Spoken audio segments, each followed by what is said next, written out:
बिस्मिल्लाहिर्रहमानिर्रहीम। अस्सलाम वालेकुम। अहले जहन्नुम का खाना पीना। कुरान करीम ने बताया है कि अहले जहन्नुम का खाना ज़री, कांटेदार खुश्क झाड़ियाँ और ज़क्कूम, कड़वा जहरीला थौहर का दरख्त होगा, और इनका मशरूब हमीम, गरम खौलता हुआ पानी, गसलीन, ज़ख्मों की पीप और गस्साक पीप वग़ैरह। फरमाने इलाही है, उनका ताम सिर्फ खारदार झाड़ियाँ होगा जो ना मोटा करेगा ना भूख मिटाएगा।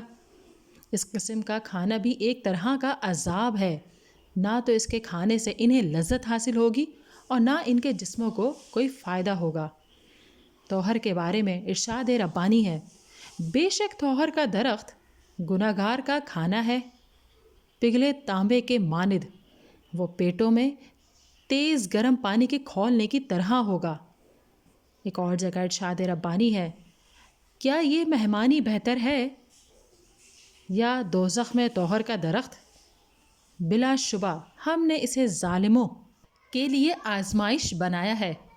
बेशक वो एक दरख्त है जो दोज़ख की तह में उगता है, इसका फल गोया के वो शैतानों के सर हैं।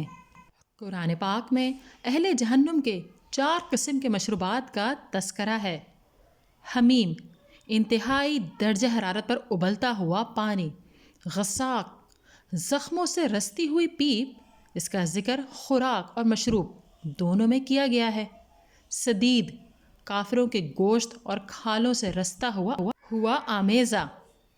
मुहल, तेल की मैल जो नीचे बैठ जाए। जब ये मशरूबात जहन्नुमी के चेहरे के करीब आएंगे तो चेहरे की खाल पिघलकर इनमें जा गिरेगी। ए मेरे पाक परवरदिगार, हम तमाम मुसलमानों को जहन्नुम की आग से बचाना और जन्नत फिरदौस में आला मकाम अता करना। नाजरीन, वीडियो पसंद आई है तो लाइक कीजिए, शेयर कीजिए, कमेंट दीजिए और चैनल को सब्सक्राइब कीजिए।